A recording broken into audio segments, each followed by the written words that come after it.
Ahora sí, muy buenas noches. Muchísimas gracias por acompañarnos el día de hoy. Hoy 28 de mayo, ya prácticamente terminando este mes de mayo. Y bueno, no podíamos y no podía faltar este tema, un tema relacionado a nuestra Santísima Madre, la Virgen María. Y bueno, Inés con muchísimo gusto nos ha venido a traer este gran tema el día de hoy, que es un webinar desde la psicología de la mano de María, un abordaje teológico y psicológico. Así que muchísimas gracias para los que nos están acompañando y bueno, voy a dar nada más algunas indicaciones, algunas instrucciones y también a presentar para los que no conocen a Inés, que ya está con nosotros, costó, pero aquí está. Así que desde ya muy bienvenida. Tenemos una gran sorpresa para ustedes que está aquí en pantalla. Tenemos un evento que es la próxima semana, es el 2 de junio. Si mal no me acuerdo, creo que sí, es el martes. Es un webinar que tenemos con el psicólogo Sergio Cruz desde España. Es un webinar que grabamos hace unos días atrás. Es el tema de redes sociales, más que conectados, menos conexión. Tiene que ver con todo el tema de las redes sociales, el tema del uso de celulares, pero desde la perspectiva, desde la psicología, también de los beneficios, pero de los daños que está ocasionando en niños, jóvenes y adultos, el manejo y el uso de las redes sociales, ¿verdad? Toda esa dopamina que recibimos a través del scroll, a través de Facebook, a través de las redes sociales. Bueno, Jorge nos va a venir a hablar de todo el tema de redes sociales. Así que desde ya los invitamos. Es grabado, es un tema grabado por razones lógicas. No se puede hacer en vivo porque tenemos una franja horaria enorme entre nuestros países de América y España, entonces quisimos grabar el tema, pero está clarísimo. Al final hay una serie de preguntas que normalmente nos han hecho llegar personas que tienen inquietudes sobre el tema del uso de las redes sociales, etcétera, etcétera. Y hay mucha información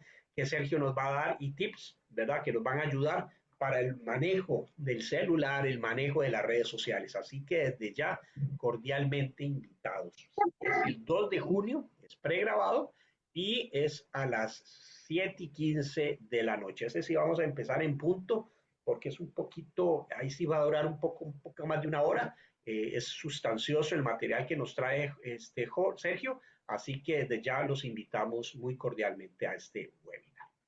También recordarles que tenemos grabado esta masterclass de parte de la psicóloga Alexandra Guzmán, que dimos la masterclass semanas pasadas, llamada Autoconocimiento y Amor Propio. El material, si gustan tener acceso a él, tiene un costo mínimo, ¿verdad?, el cual pues estamos también compartiendo con ustedes. Se pueden comunicar a través de nuestras redes sociales, a través de Facebook, WhatsApp, la página de la red de psicólogos católicos, etcétera. Así que ahí está disponible.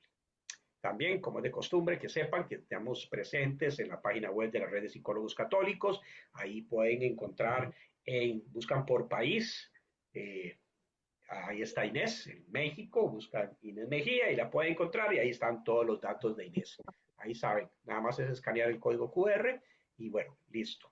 Proyecto Ánima, Facebook también, tenemos nuestra página de Facebook, ahí también nos puede localizar y por supuesto nuestro canal de YouTube, que gracias a ustedes ha ido creciendo y ahí están todos estos magníficos materiales que hemos ido grabando a lo largo de prácticamente año y medio. Desde el año pasado venimos grabando ese material desde la psicología y bueno, ahí podrán encontrar muchísimo material muy rico desde la perspectiva de la psicología. Así que ahí los dejamos con esos tres tesoros que son nuestras redes sociales y mucho contenido para todos ustedes.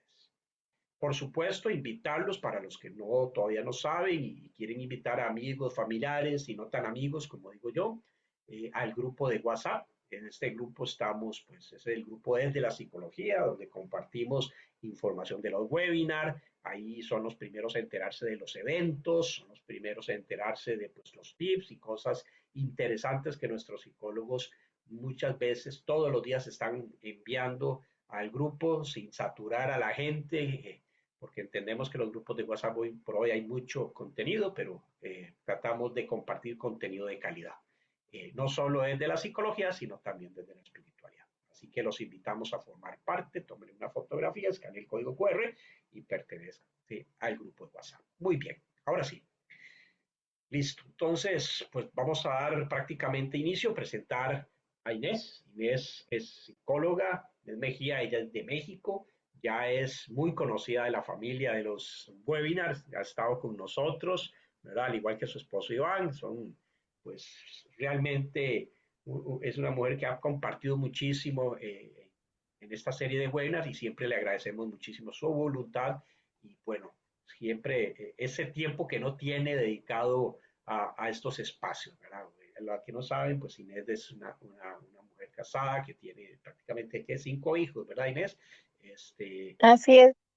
ella tiene un hogar de acogida, ¿verdad? Así que pues es una guerrera en ese sentido y bueno, una madre abnegada y una excelente profesional que está pues compartiendo con nosotros. Inés tiene más de 20 años de experiencia, ella tiene una maestría en ciencias de la familia, también una maestría en psicología clínica y de la salud, en psicoterapia cognitivo-conductual y una maestría en psicología forense. También tiene un diplomado en orientación familiar, es catedrática, evangelizadora, cantautora católica y conferencista y tallerista.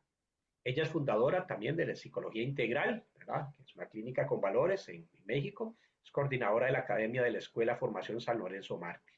Y bueno, se dedica a la formación pastoral y al desarrollo humano, integrando la riqueza de la teología y de la mística católica con los aportes de la psicología moderna.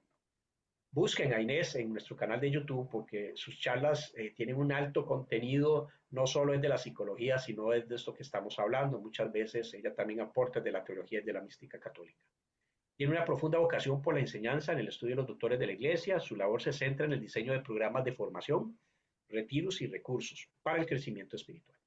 A través de su trabajo busca acompañar a familias, educadores y agentes de pastoral para que descubran en su servicio cotidiano un verdadero camino de santidad y filiación divina. Muy bien, ahora sí. Entonces vamos a, vamos a pasar acá a la presentación, ¿verdad? Creo que ya ahí está la presentación en vivo. Y bueno, Inés, muchísimas gracias, bienvenida, buenas noches, adelante. Muchas gracias. El escenario iba a ser diferente. Ahorita nos mandaron llamar por parte de la Arquidiócesis de la Pastoral para tener una reunión en esta noche porque tendremos un fin de semana trabajando con los músicos evangelizadores católicos de aquí de la Arquidiócesis de Guadalajara. Entonces, si de repente no me escuchan, con toda confianza díganme, o si oyen ruidos por ahí, pues estoy arriba de la camioneta estacionada aquí afuera mientras se da el tiempo de esperar la junta, pero tenemos que andar con todo, ¿verdad? Por eso a veces le digo a Javier, ando de un lado para el otro, pero Dios nos bendice mucho. Y bueno, de esta parte hoy me toca, yo le digo que más que dar una conferencia o más que dar una charla sobre la Virgen María, yo creo que es un testimonio de vida en el sentido de poder hablar precisamente de María, de poder hablar precisamente de, de todo lo maravilloso que es conocerla, que es no solamente conocerla a lo lejos, sino tener una cercanía con ello. Por eso lo vamos a trabajar desde un abordaje teológico y psicológico, porque muy pocas veces podemos hablar de la figura de María, no solamente desde su advocación o desde nuestra devoción o desde nuestra cercanía en la oración, sino que también tenemos que hablar de María desde esta persona, desde esta parte humana de María que nos enseña a confiar y a ceder la voluntad de Dios. Entonces, vamos a ir trabajando con ella, vamos a irla conociendo. Hay mucha información de repente, si hablo muy rápido, pueden frenarme, pueden preguntarme, yo con mucho gusto atiendo sus preguntas. Y vamos a verlo desde una manera, desde la visión católica, desde la parte devocional, lo vamos a ver desde cómo lo vería la perspectiva psicológica, desde esta parte no por ser devocionales, sino más bien desde la parte un poquito a veces atea, pero que nos da un significado diferente. Y luego vamos en el tercer punto, a ver cómo desde la teología, desde la parte teopsicológica podemos ver realmente la figura de María. ¿Ok? Cualquier duda, vuelvo a insistir, con mucha confianza pueden preguntar. Adelante, por favor, Javier. Se llama de la mano de María, porque de la mano de María significa como esta abstracción de imaginarnos estar tomados de la mano, como cuando somos pequeños de nuestra mamá, para que nos enseñe, para que nos conduzca, para que nos guíe, para que nos diga cómo hacerlo.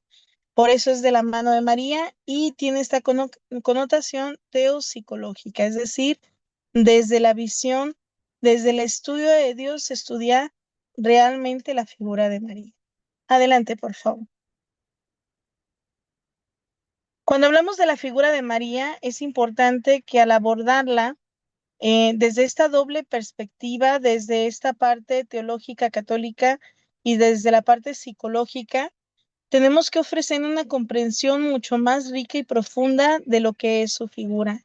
Mientras que en la visión católica nos basamos desde la revelación divina, desde la fe, desde la historia de la salvación, la visión psicológica, particularmente la analítica, nos da este estudio como uno de los símbolos o arquetipos más poderosos de la psique humana, es decir, este modelo, esta imagen de María que nos inspira a cada uno de nosotros y que esta inspiración precisamente nos ayuda a poder conocerla y profundizar más en su persona.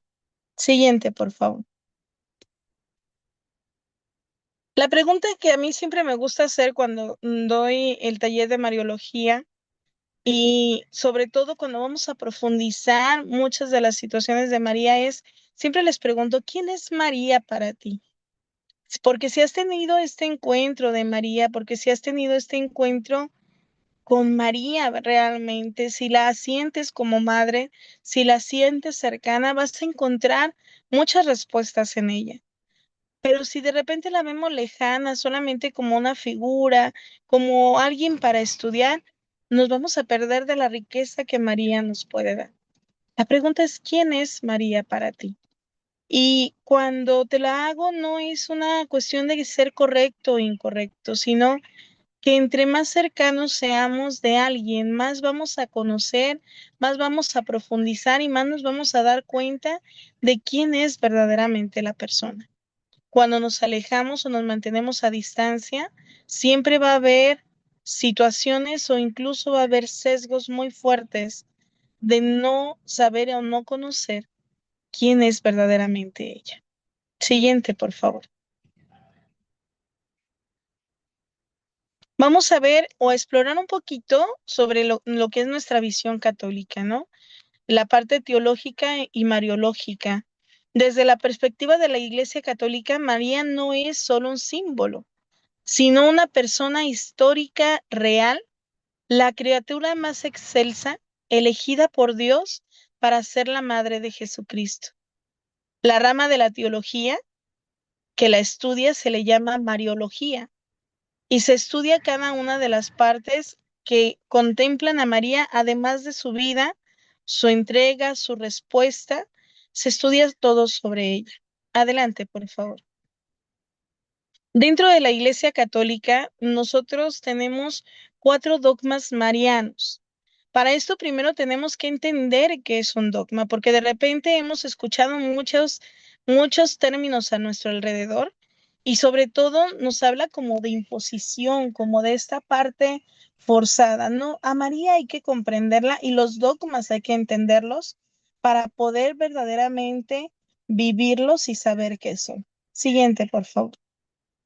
Vamos a entender entonces como dogmas las luces en nuestro camino de la fe, verdades reveladas por Dios a través de la Biblia o de la santa tradición, propuestas por la Iglesia para ser creídas a fin de crecer en nuestra vida espiritual y de unión con Dios. Entonces podemos entender que un dogma es esta luz que nos muestra el camino y que nos dice hacia dónde dirigirnos y cómo dirigirnos, que nos avisa precisamente esta parte de hacia dónde guiar, hacia dónde ir que nos da este señalamiento para que nuestra vida espiritual sea más rica y que podamos saber verdaderamente cómo esta respuesta a tantas preguntas. Y entonces vamos a explorar estos 4 dogmas porque son importantes para poder conocer verdaderamente a María. Siguiente, por favor. El primer dogma es la maternidad divina. En este dogma estamos hablando que fundamentalmente la maternidad divina es reconocer a María como verdadera Madre de Dios, Theotokos, la Madre del Dios que vive. Fue solemnemente definida por el Concilio de Éfeso 431, tiempo después. Fue proclamada por otros concilios universales como fue el de Calcedonia y como fue el de Constantinopla. El Papa San Clementino en el año 422 y 431 definió: si alguno no confesare que el Emmanuel, Cristo, es verdadero Dios, y que por tanto la Santísima Virgen es Madre del Dios, porque parió según la carne al Verbo de Dios hecho carne, sea anatema, es decir, esté condenado. Después en el Concilio Vaticano II nos hace referencia del dogma así: desde los tiempos más antiguos, la bienaventurada Virgen es honrada por el título de Madre de Dios, a cuyos amparos los fieles acuden en las súplicas de todos sus peligros y necesidades. Esto lo escriben precisamente en Lumen Gentium, en número 66. La cuestión es la maternidad de María. ¿Por qué creemos verdaderamente en la maternidad de María? Y la respuesta es que cuando Dios se revela realmente como Dios, aquella mujer quien tuvo en todo momento en su vientre, a quien engendró, a quien más bien encarnó dentro de su ser, la hace la Madre de Dios. Pero además de esto, déjenme decirles algo muy importante. Siguiente, por favor. Alrededor del año 425, más o menos, se encontró un papiro que es más o menos del año 250, que es el que tenemos aquí en la fotografía. Y este papiro tiene o contiene la oración que también estaba escrita en las catacumbas de los primeros cristianos. Y esta oración estaba escrita precisamente en griego. Lo podemos ver en el cuadrito verde. Ese es el escrito original de griego, el cual se traduce al cuadrito rosa, que viene siendo el latín, para generar y seguir prolongando su oración. Y es el que nosotros oramos, ahí está en el cuadrito azul, que es precisamente el de: bajo tu amparo nos acogemos, Santa Madre de Dios. No desprecie las súplicas que dirigimos ante nuestras necesidades. Antes bien, líbranos de todo peligro, oh siempre Virgen, gloriosa y bendita. Es esta la oración que estaba escrita en ese papiro en el año 250, que fue encontrada en Egipto porque fue llevada por cristianos para seguir propagando esta parte. Sin embargo, en las catacumbas de los cristianos fue encontrada la misma oración, y entonces nos damos cuenta que María es reconocida como Madre de Dios desde los primeros cristianos. Por eso es que en el año 431, en lo que viene siendo el concilio, se genera este dogma como María, Madre de Dios. Siguiente, por favor. No me quiero, hay mucho que estudiar ahí, pero no me quiero quedar en uno para poderles dar toda la información. El segundo dogma es la Inmaculada Concepción. ¿Qué quiere decir este dogma? Este dogma establece que María fue concebida sin mancha de pecado original. Fue proclamada por el Papa Pío IX el 8 de diciembre de 1854 en la bula Ineffabilis Deus. Y ahí decía él: declaramos, pronunciamos y definimos que la doctrina que sostiene que la Santísima Virgen María, en el primer instante de su concepción, fue por singular gracia y privilegio de Dios omnipotente en previsión de los méritos de Cristo Jesús, Salvador del género humano, preservada inmune de toda mancha de culpa original. Ha sido revelada por Dios, por tanto debe de ser firme y constantemente creída por todos los fieles. La Virgen María en las apariciones, como la Virgen de Lourdes, como en Fátima, siempre se ha proclamado esta parte de la Inmaculada. Y en este sentido, no voy a ahondar mucho aquí, porque lo voy a retomar más adelante en otra diapositiva, pero quiero que quede algo muy claro en esta parte. A mí me encanta porque dice, fue por singular gracia y privilegio de Dios omnipotente, en previsión de los méritos de Cristo Jesús, Salvador del género humano, preservada inmune de toda mancha de culpa original. Tenemos un Dios que es omnipotente y omnipresente. Eso no lo tenemos que perder de vista porque eso nos va a dar respuesta a este dogma. Solamente lo vamos a profundizar más adelante. Siguiente, por favor. El tercer dogma es la perpetuidad de la virginidad. El dogma de la perpetua virginidad se refiere a que María fue virgen antes, durante y perpetuamente después del parto. Ella es la virgen que concebirá y dará a luz un hijo cuyo nombre será Emmanuel. Lo podemos encontrar en diferentes partes de la Biblia, como lo es en Isaías 7:14, en Miqueas 5 del 2 al 3, y lo encontramos nuevamente en Mateo 1, 22, 23. Y lo vamos a ver escrito también en Lumen Gentium número 55, junto con la pronunciación precisamente de este dogma.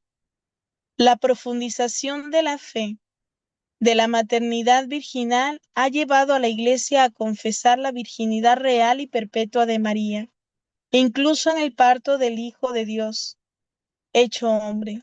En efecto, el nacimiento de Cristo, lejos de disminuir, consagró la integridad virginal de su madre. La liturgia de la Iglesia celebra a María como aipaternos, es decir, la siempre virgen. Eso lo encontramos en el Catecismo de la Iglesia Católica en el número 499. Siguiente, por favor. ¿Por qué hablamos entonces de la perpetuidad?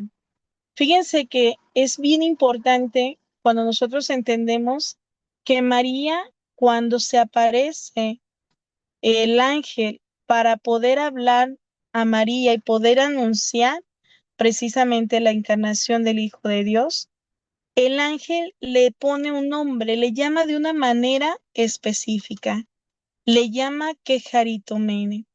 Aquí lo podemos encontrar en letras grandes, escrito en griego, Kejaritomene. ¿Qué quiere decir esto? Vámonos a esta parte. Kejaritomene no nos habla de un adjetivo, es un sustantivo, es decir, es un nombre, y anuncia un rol determinado. Si nosotros estudiamos en la Biblia, cada vez que Dios va a mandar a una misión o consagra a alguien para una misión, este siempre es cambiado su nombre. Y entonces tenemos en el Antiguo Testamento a Abraham, que después le es llamado Abraham. Tenemos a Jacob, que después es llamado Israel. Y en el Nuevo Testamento tenemos a Simón, que después es llamado Pedro. Por ahí también tenemos a Saulo, que después es llamado Pablo. Pero cuando hablamos precisamente de aquellos que son nombres dados por Dios, encontramos también en lo que viene siendo Lucas 1:28 y en Efesios 1, solo en estas dos ocasiones aparece esta palabra en griego, que significa en la raíz de su significado, significa gracia y gloria de Dios. Y entonces, Kejaritomene se traduce de una manera donde no hay tiempo, donde no hay espacio, pero eso es un sustantivo preciso. Y entonces el significado real de Kejaritomene es lo que siempre, desde siempre y por siempre estará llena, repleta, abundante, inundada de la gloria de Dios. Vuelvo a repetirlo. Lo que siempre, desde siempre y por siempre, estará llena, repleta, abundante, inundada de la gloria de Dios. Y entonces aquí nos habla de una eternidad de la gloria de Dios y de una perpetuidad en la gracia.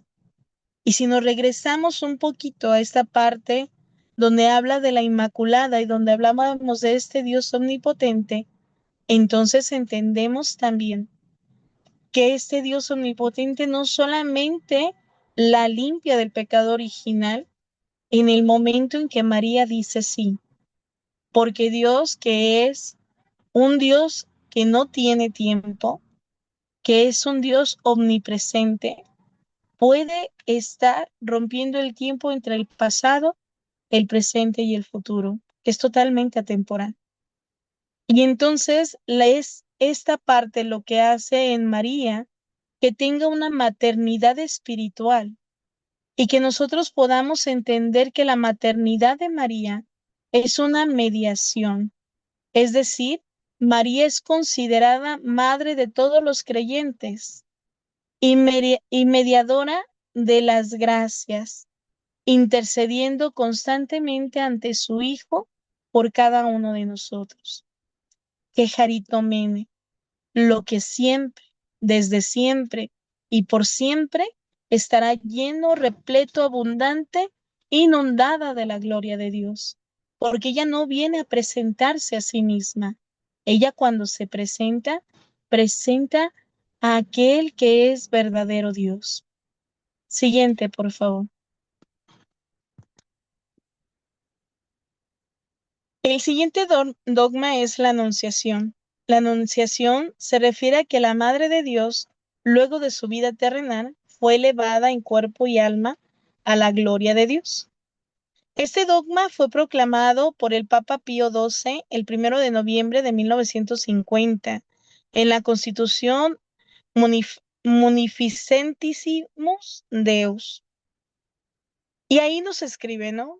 Después de elevar a Dios muchas y reiteradas preces y de invocar la luz del Espíritu de la verdad, para gloria de Dios omnipotente, que otorgó a la Virgen María su peculiar benevolencia para honor de su Hijo, Rey inmortal de los siglos y vencedor del pecado y de la muerte, para aumentar la gloria de la misma augusta Madre, y para gozo y alegría de toda la Iglesia, con la autoridad de nuestro Señor Jesucristo, de los bienaventurados apóstoles Pedro y Pablo, y de la nuestra, pronunciamos, declaramos y definimos ser dogma divino, revelado que la Inmaculada Madre de Dios y siempre Virgen María, terminando el curso de su vida terrenal,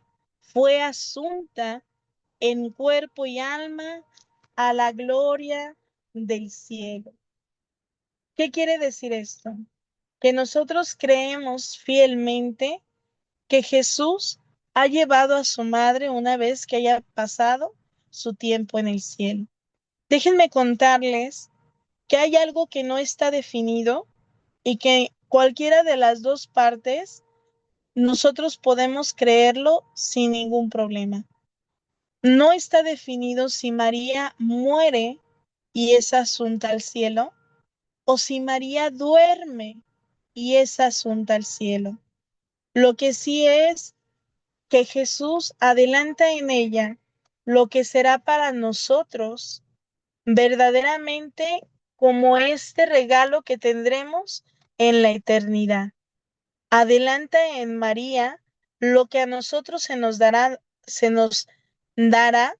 en el momento de nuestra muerte, pero cuando venga en su segunda venida, que es elevar nuestro cuerpo, que es esta parte que Él lo semeja en la transfiguración y que permite a su madre elevarse con Él en cuerpo y alma. Siguiente, por favor. Algo que es bien importante entender. La Virgen no es objeto de culto, de adoración o latría. La adoración solo corresponde a Dios. Nosotros no adoramos a la Virgen, pero sí se honra a la Virgen de una manera especial, a la que la Iglesia le llama hiperdulia, que es una veneración mayor a la que se le da a los santos en el cielo. Ellos son objetos de dulia, es decir, objetos de veneración. Pero la Virgen, ella es hiperdulia, es algo más que los santos, por su presencia, por esta cercanía con Jesús, por esto que da precisamente a él. Siguiente, por favor. Otra cosa importante, nos preguntamos, ¿es una virgen o son virgencitas? Las advocaciones, estamos hablando de que una advocación es un título, es decir, es un nombre que se le da aludido para otorgar un lugar, una figura, una imagen, un recuerdo. Literalmente indica el modo en cómo lo llamamos o lo designamos. Y entonces tenemos a la Virgen de Lourdes, precisamente por la ciudad de Lourdes. Tenemos a la Virgen de Zapopan, precisamente porque está en el municipio de Zapopan. Tenemos a la Virgen de Fátima, porque está precisamente en Fátima. Es decir, se asigna por lugares o se asigna por imagen. Tenemos a la Virgen de la Leche, la Virgen donde le está dando pecho al bebé, ¿no? Tenemos a la Virgen desatadora de nudos, que precisamente está la imagen alusiva que va desatando nudos. Entonces es común que muchos de los que se hacen llamar cristianos, pero por la falta de información o de formación, a veces suelen creer que son diferentes virgencitas, es decir, que son diferentes personas, pero realmente la Virgen es una sola, es María. María, y a mí me encanta de repente, no sé si les ha tocado a ustedes, algún meme donde María está en su closet viendo cómo, cómo vestirse. Ahora, ¿qué le toca vestir? ¿Verdad? Entonces, María en cada país, para ella conectar con sus hijos, para que sus hijos se sientan cercanos a ella, es que María, Dios le permite manifestarse. Siguiente, por favor. Vamos a hablar sobre estas características, o más bien las vamos a resaltar sobre estas características de la personalidad de María. Tenemos el fiat, que viene siendo precisamente esta parte de la receptividad y de la obediencia que ella tiene. Su hágase, el fiat, es la anunciación, en la anunciación es la máxima expresión del libre albedrío humano, colaborado con la gracia divina. María en su libre albedrío, ella dice, hágase, se entrega completamente. El segundo punto es su humildad absoluta. Ella se reconoce a sí misma como la esclava del Señor, desviando siempre la atención de sí misma hacia Cristo. Y lo vemos cuando dice, haced lo que Él os diga. Precisamente cuando va a convertir Jesús el agua en vino, ella hace la oración que, bueno, lo profundizamos un poco más en el taller, porque es una oración tan pura y tan conectada con Dios desde el tiempo del pueblo de Israel, y que María lo conoce perfectamente. Hágase su voluntad, haced lo que Él les diga. Otra de las partes es la corredención en el sufrimiento. Cuando entendemos que es corredentora o corredención, que la iglesia nos ha pedido que seamos muy profundos y formadores en esta palabra para evitar que haya malos entendidos. La palabra antes de redención, nos indica el acompañamiento. Ella genera o ella tiene esta característica en su personalidad de la corredención en el sufrimiento, porque acompaña a su hijo hasta la cruz. Es nuestra madre dolorosa, uniendo su dolor al sacrificio salvífico de Cristo. Su dolor también es entregado como ese sacrificio al ver su hijo en la cruz. Siguiente, por favor. Algunos autores marianos que tenemos y que es hermosísimo leer sobre ellos. Uno de ellos es San Luis María Grignon de Montfort. Él hace un tratado sobre la verdadera devoción a la Santísima Virgen y articula la espiritualidad de la consagración total a Jesús a través de María, viéndola como el camino más seguro, más corto y más perfecto para llegar a Dios. ¿Por qué? Porque la figura de María, desde esta parte humana, estamos hablando de que humanamente ella es todo lo que Dios esperaba de su creación. Siguiente, por favor.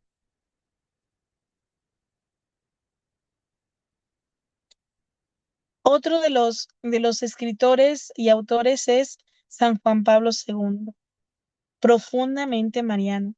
Y a través de su encíclica Redentoris Mater, en 1987, profundiza la peregrinación de la fe de María, destacando su papel activo en la historia de la salvación y su maternidad sobre la Iglesia.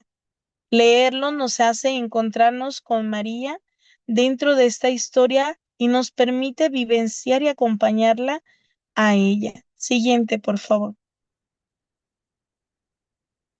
Déjenme contarles un poco sobre Monseñor René Laurentin. A lo mejor algunos de ustedes ya lo conocen.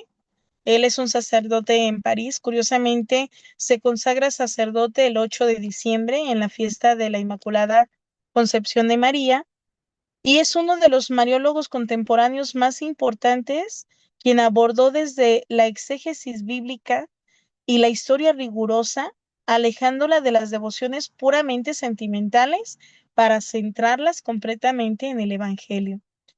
A este sacerdote se le asigna hacer, escribir, meditar, investigar y corregir aquello que se tendría que corregir sobre las 16 apariciones que hay en Lourdes.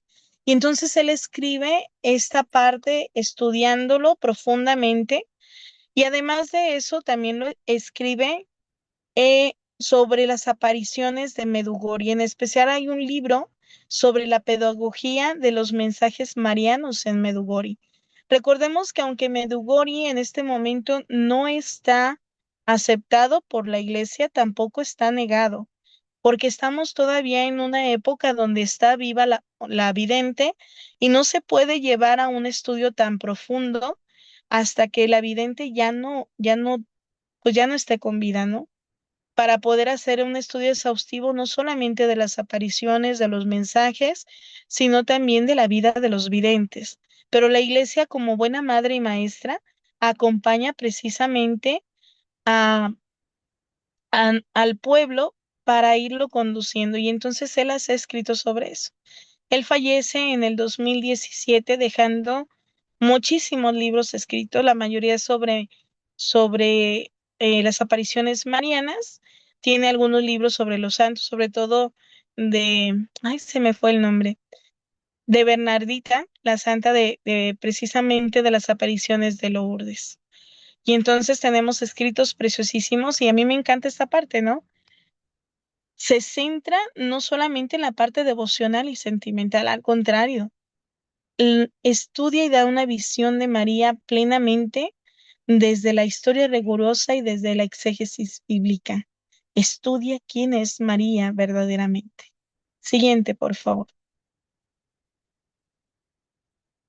Cuando entramos desde la visión psicológica, vamos a hablar un poquito sobre la parte psicoanalítica y arquetipos, pero la psicología no se pronuncia sobre la veracidad de la historia o los dogmas de María.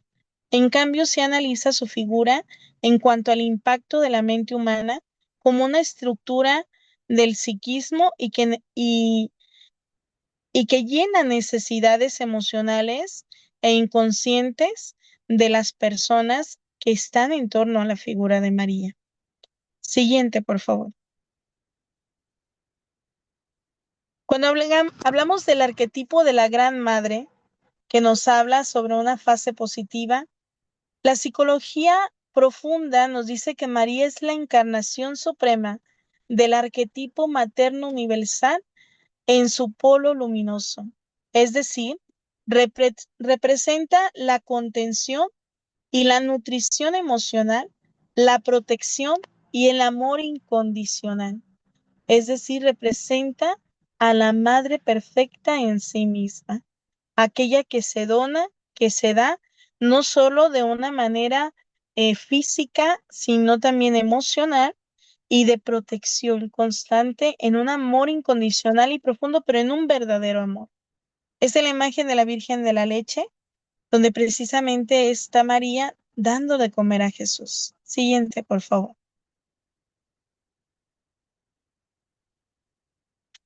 Después está el principio de la feminidad.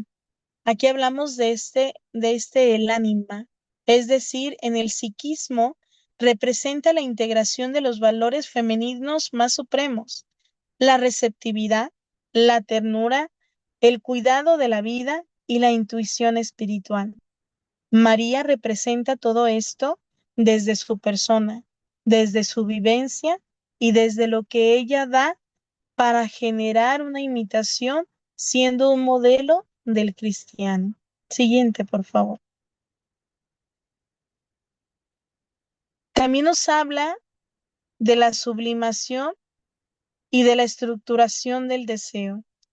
Para el psicoanálisis, la devoción a María permite a un ser humano canalizar, sublimar y procesar la angustia de separación de la madre biológica hacia una figura idealizada y eternamente accesible.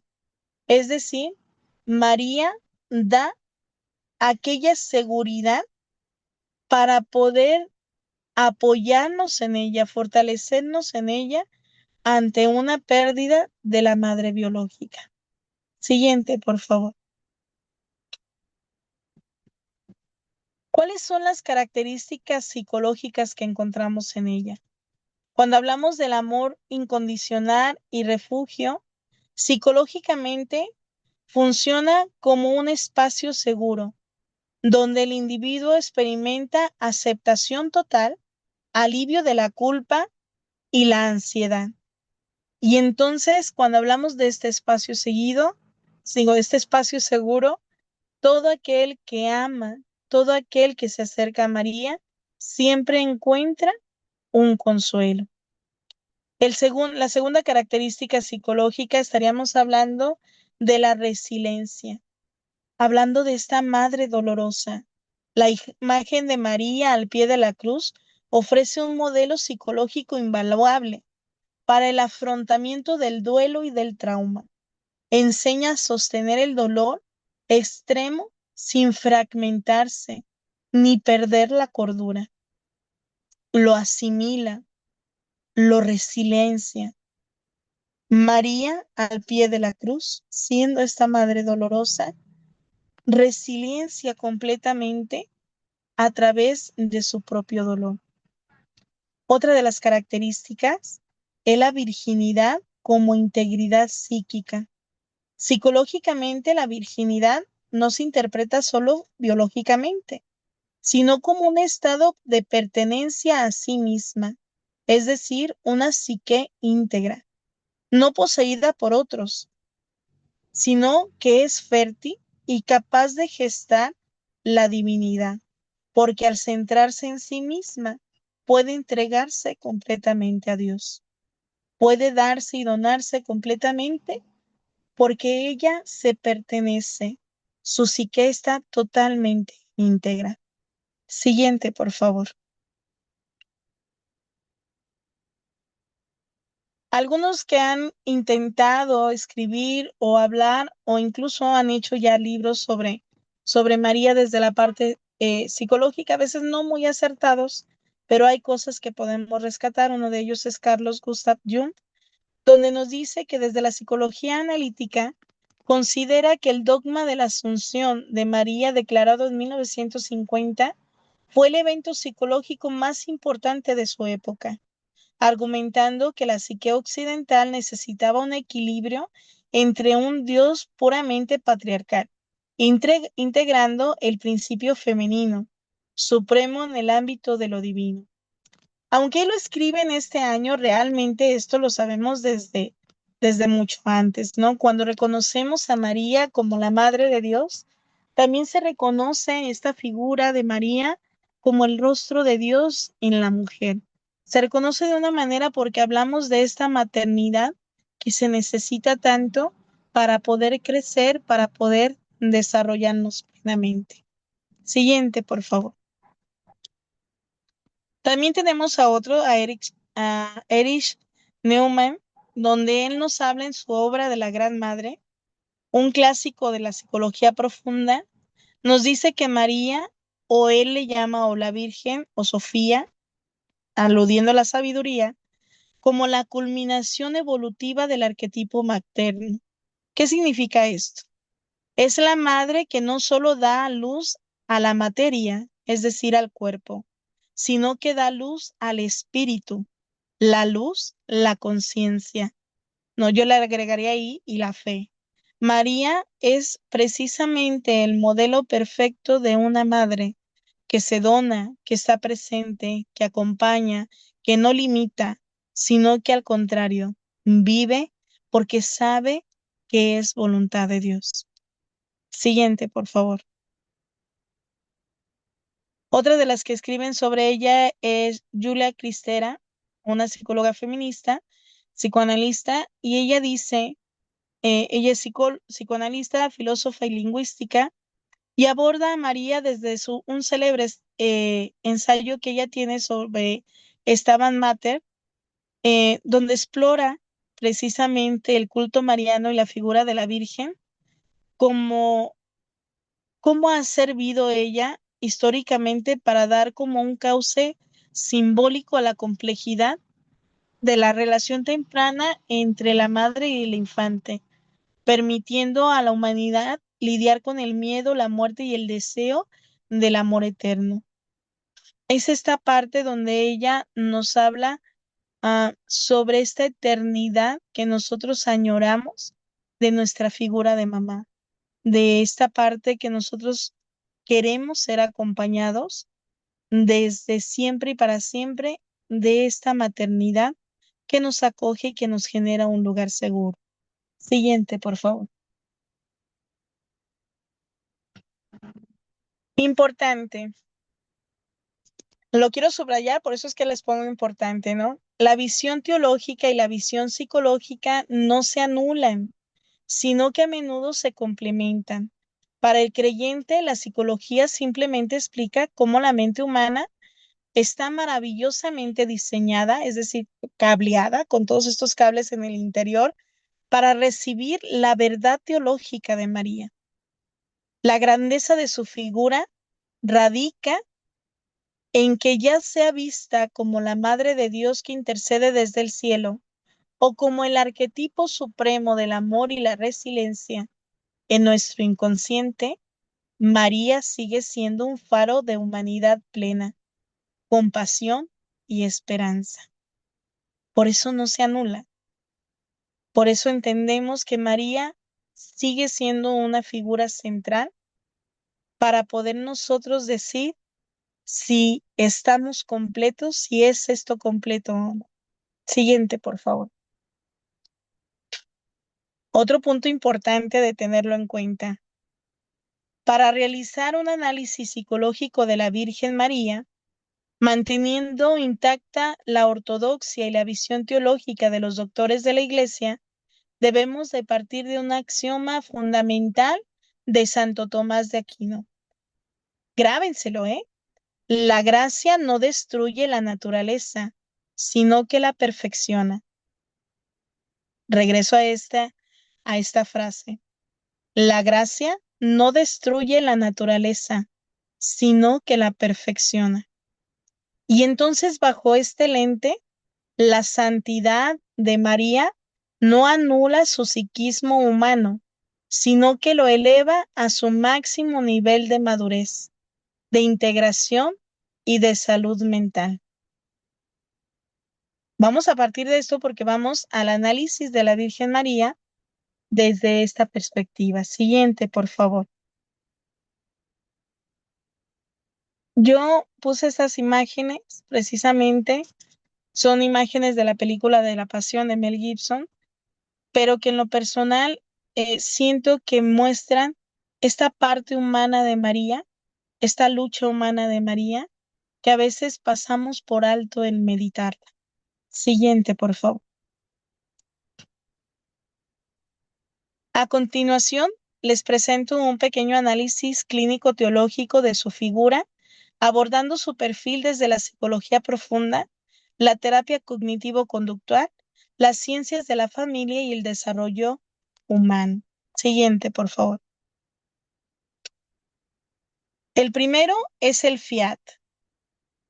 El fiat nos centramos en la anunciación, donde podemos ver una flexibilidad cognitiva y una agencia personal, es decir, puede decidir conscientemente y está totalmente plena de sus facultades. Desde una perspectiva psicológica, el momento de la anunciación representa una irrupción masiva de lo inesperado, que requería una extraordinaria capacidad de adaptación. Viéndolo desde la parte psicológica, María no muestra sumisión pasiva, sino una profunda agencia personal y flexibilidad cognitiva. Es decir, ella podía decidir, ella decide en ese momento, ella responde en ese momento. Ante un evento que desestructura por completo su proyecto vital, evalúa la realidad, preguntando, ¿cómo será esto? Procesa la información y realiza una reestructuración cognitiva basada en una confianza radical, su hágase, es decir, el fiat. Esto es un acto supremo de voluntad, de libertad y de aceptación incondicional. Siguiente, por favor.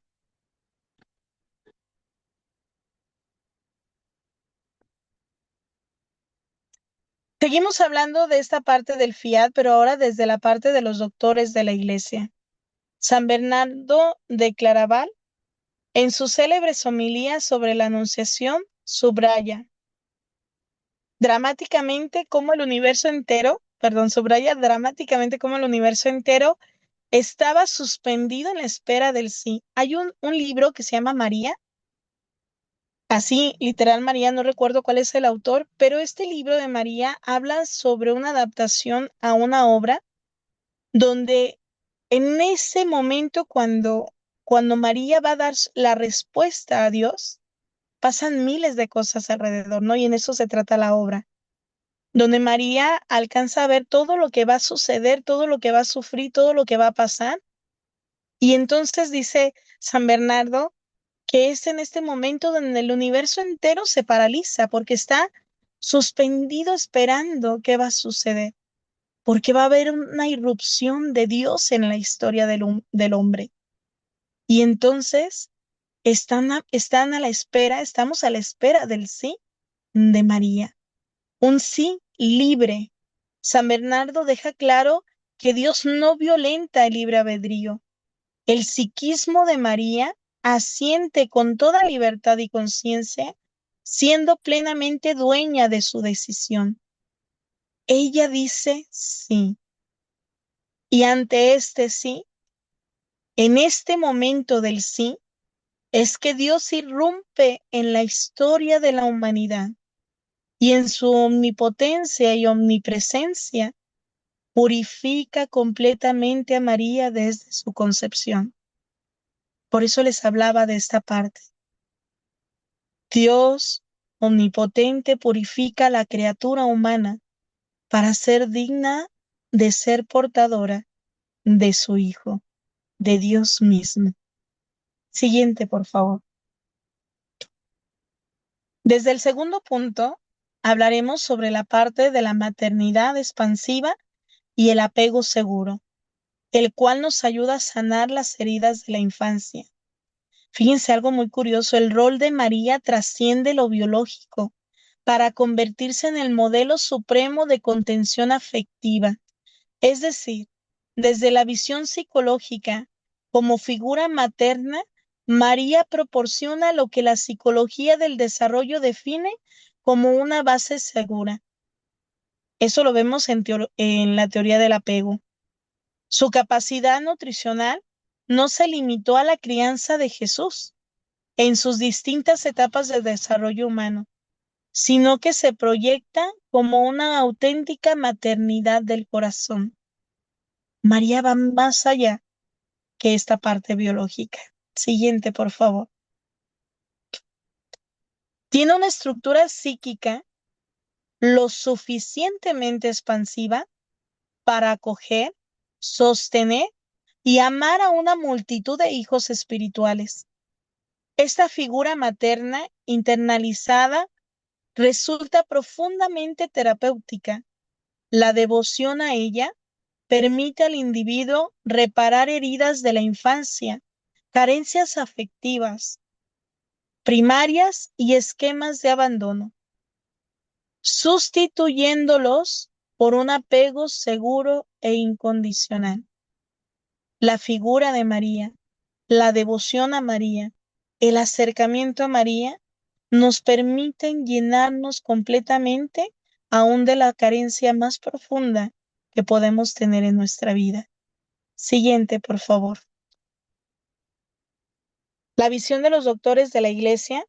En el caso de San Agustín, él afirmaba que María es madre de los miembros de Cristo por la caridad, porque cooperó con su amor a que naciera en la Iglesia los fieles. Santa Teresita del Niño Jesús, otra doctora de la Iglesia, enfatizaba en sus escritos: María es más madre que reina, destacando esta cercanía relacional, empática y reparadora de la teología católica que la teología católica le reconoce. María es más madre que reina, es decir, es más cercana a nosotros que el querer ella ser o el querer ella estar en primer plano. Siguiente, por favor. El tercer punto es desde el sistema de la familia y el vínculo esponsal. La psicología de sistemas familiares se encuentra en María un pilar de estabilidad y salud vincular. Es decir, desde la visión psicológica, María como esposa enamorada y comprometida con el plan divino es co-crea junto a San José un sistema familiar altamente funcional. ¿Por qué es esto? Porque en este matrimonio existe una intimidad psicológica profunda, un respeto mutuo y un propósito compartido. Es decir, la dinámica de la Sagrada Familia carece de las triangulaciones tóxicas, de las proyecciones narcisistas comunes en los sistemas familiares disfuncionales. Es un entorno diseñado para el desarrollo humano óptimo. Por eso es que María, cuando hablamos de que es una esposa enamorada, recordemos que ella es esposa del Espíritu Santo. Estaba enamorada con el proyecto de Dios. Siguiente, por favor. Desde la visión de los doctores de la Iglesia, vamos a tomar a Santo Tomás de Aquino, quien defiende de manera contundente la realidad y perfección del matrimonio entre María y San José. Él explica que aunque virginal, fue un matrimonio verdadero, porque poseía su esencia, es decir, la indivisible unión de los ánimos, de las almas y el afecto esponsal, demostrando que el amor conyugal más alto reside en la sintonía psicológica y espiritual y no solo en lo biológico. Por eso, hablar de la figura de San José es otra preciosidad hermosa como padre adoptivo de Jesús. Adelante, por favor. El cuarto punto vamos a hablar sobre la visitación y en esta visitación vamos a hablar sobre el descentramiento y la empatía afectiva. Todos conocemos ese pasaje. Tras la Anunciación, María emprende un viaje para ayudar a su prima Isabel. Desde la visión psicológica, este acto es una demostración de la empatía activa y prosocialidad. Psicológicamente, una persona que acaba de recibir una noticia tan abrumadora que va a ser madre del Mesías, tendría una tendencia natural a ensimismarse, incluso a aislarse. Sin embargo, María exhibe una rápida capacidad de descentramiento. Sale de sí misma para enfocarse en la necesidad del otro, demostrando una salud mental caracterizada por la inteligencia interpersonal y la orientación hacia el servicio. Ella es madre del verdadero Dios por quien se vive. Sin embargo, es, al igual que su hijo, la primera servidora. Siguiente, por favor. Desde la visión de la Iglesia, desde los doctores de la Iglesia, vamos a tomar a San Ambrosio, donde al comentar este pasaje resalta la prisa de María como un ímpetu de alegría y de gracia. Destaca como la presencia de María, portadora a Cristo, actúa como un elemento santificador y relacional que impacta inmediatamente a toda la familia de Zacarías y de Isabel. Es decir, ella sabe que necesita ir, es reconocida por Santa Isabel porque ella sabía también sobre este plan de Dios y al mismo tiempo es santificadora y relacional desde lo que estaban viviendo Zacarías e Isabel. Siguiente, por favor. El quinto punto es el Sabbat Mater, al pie de la cruz. Es una regulación emocional y una resiliencia. El acompañamiento de María durante la pasión es clínicamente hablando un estudio sobre el afrontamiento del trauma extremo. Desde la parte de la visión psicológica, ante el dolor inefable de ver a su hijo torturado y asesinado, María experimenta el trauma más agudo posible. Sin embargo, no sucumbe a mecanismos de defensa desadaptativos como son la negación, la disociación psíquica y la huida impulsiva. María se mantiene fiel a pie de la cruz. Siguiente, por favor. Se mantiene al pie el perdón. Esto revela una capacidad de regulación emocional y resiliencia excepcionales.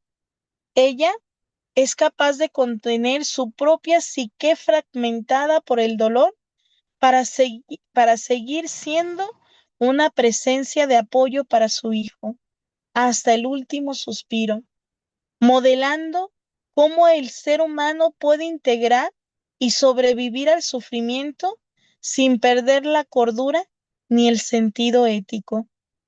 Siguiente, por favor. Desde la visión de los doctores de la Iglesia, San Buenaventura y San Alfonso María de Ligorio profundizan en el concepto de la compasión.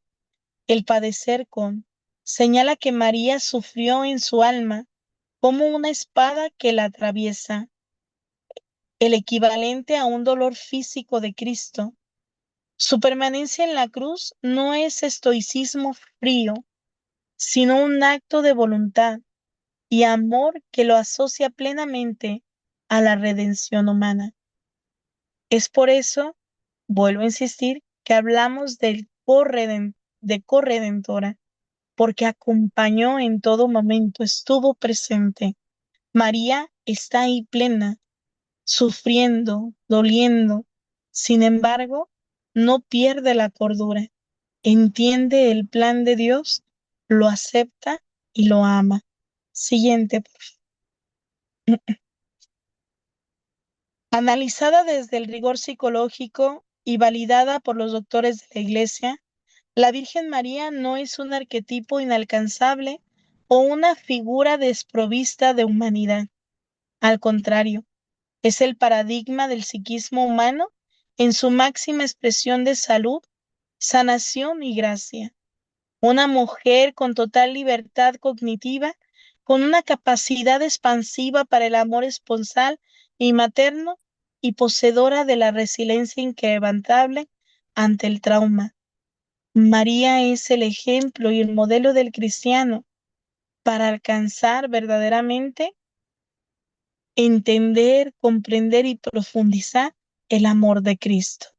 Siguiente, por favor. Hay mucho de qué hablar de María. No me canso, yo hice un resumen lo más que pude, perdónenme por el tiempo, pero hay mucho de qué hablar de María. Siguiente, podemos hablar de todo lo que María es en la actualidad, de la letanía luterana, de ser hija, madre y esposa, de ser nueva alianza, tabernáculo, custodia. Podemos hablar de las apariciones, de la parte sagrada, de las devociones. Podemos hablar de miles de cosas. Podemos profundizar en las oraciones de María, como lo son el Rosario, el Ángelus, las procesiones que se hacen. Hay mucho de qué hablar de María. A veces nos hace falta conocerla profundamente. Y cuando más la conocemos, más queremos saber de ella y más queremos estar de su mano, porque es la primera que puede comprender todo lo que vivimos y todo cuanto vivimos. Siguiente, por favor. Les voy a dar solamente unos pequeños pincelazos. Esto ya no profundizo, solamente se los doy. El rosario no es una oración a la Virgen. El rosario, si bien lo es una corona de rosas, también es un resumen del Nuevo Testamento.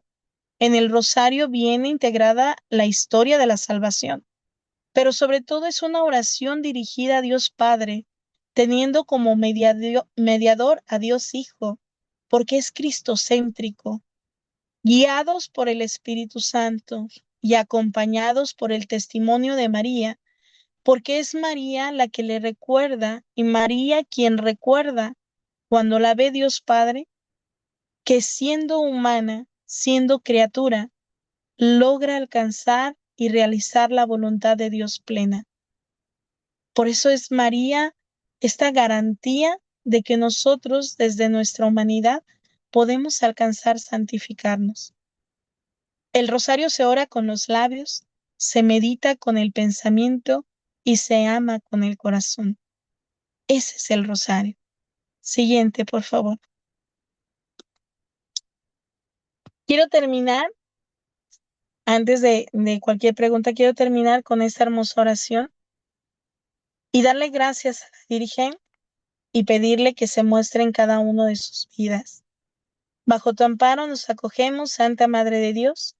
No desprecies las súplicas que te dirigimos en nuestras necesidades. Antes bien, líbranos de todo peligro, oh Virgen gloriosa y bendita. Ruega por nosotros, Santa Madre de Dios, para que seamos dignos de alcanzar las divinas gracias y promesas de nuestro Señor Jesucristo. Amén. Siguiente, por favor. Muchas gracias. Dios los bendiga. Muchísimas gracias, Inés. Eh, Realmente encantadísimo con la charla. Tenemos pocos minutos. La verdad estoy impactado y agradecido por todo lo que nos has traído. No sé si alguien tiene alguna consulta, alguna pregunta, algo que comentar. El micrófono está abierto y también y también el chat por si desean pues compartir.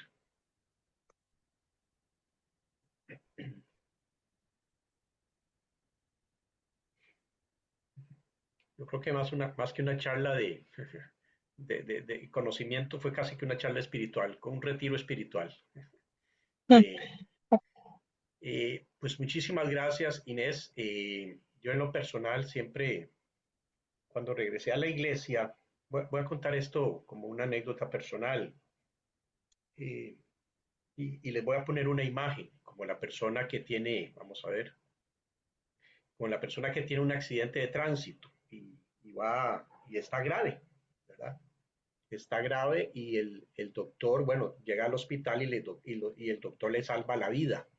pero la persona queda tan dañada, ¿verdad? Por el accidente que posterior a la operación necesita un periodo de recuperación, ¿verdad? Con el fisioterapeuta, ¿verdad? Aprender a caminar, a algunos hasta aprender a hablar, aprender a comer, etcétera, ¿verdad? Se han dado muchos casos de esos. Yo siempre digo que en mi caso fue, eh, el doctor fue Cristo, pero la fisioterapeuta fue María. Ella fue la que me enseñó a caminar, a comer, justamente. Ese proceso eh, justo de volver, ¿verdad? A ser humano, ¿verdad? Pues trae una cama a volver a esos procesos, ¿verdad? Muy humanos muchas veces, pero también espirituales, lo que vos dijiste. Entonces, Cristo salva, pero María te ayuda a caminar y te ayuda a llevar a Cristo. Entonces, pues nada más dar esa pequeña impresión para que quede pues ahí como un testimonio personal. Inés, muchísimas gracias, Muchas gracias. realmente hermoso, y qué bueno que va a quedar grabado para oírlo una y otra vez, porque la verdad que más que una charla fue casi que una oración hacia lo alto, y pues esto no te lo ha revelado ni carne ni hueso, sino el Espíritu Santo, ¿verdad? Para todos nosotros, agradecidísimo por esas palabras y también por esa sabiduría. Eh, no nos queda más que despedirnos, darte muchísimas gracias, también que sigas mejor, porque sé que estás un poco enferma y aún así nos diste esta joya, ¿verdad? Esta joya de charla el día de hoy, que a partir de mañana, hermanos, va a estar en nuestro canal de YouTube para que la puedan oír una y muchas veces. A todos, muy feliz noche. Inés, también, no sé si querés despedirte, pero agradecerte, nada más darte algún momentito para últimas palabras. Muchas gracias a todos por su escucha, su paciencia. Y pues yo creo que la mejor manera de conocer a María es permitirnos el encuentro con ella, porque siempre vamos a terminar en los brazos de Cristo. Dios los bendice. Amén. Gracias. Gracias.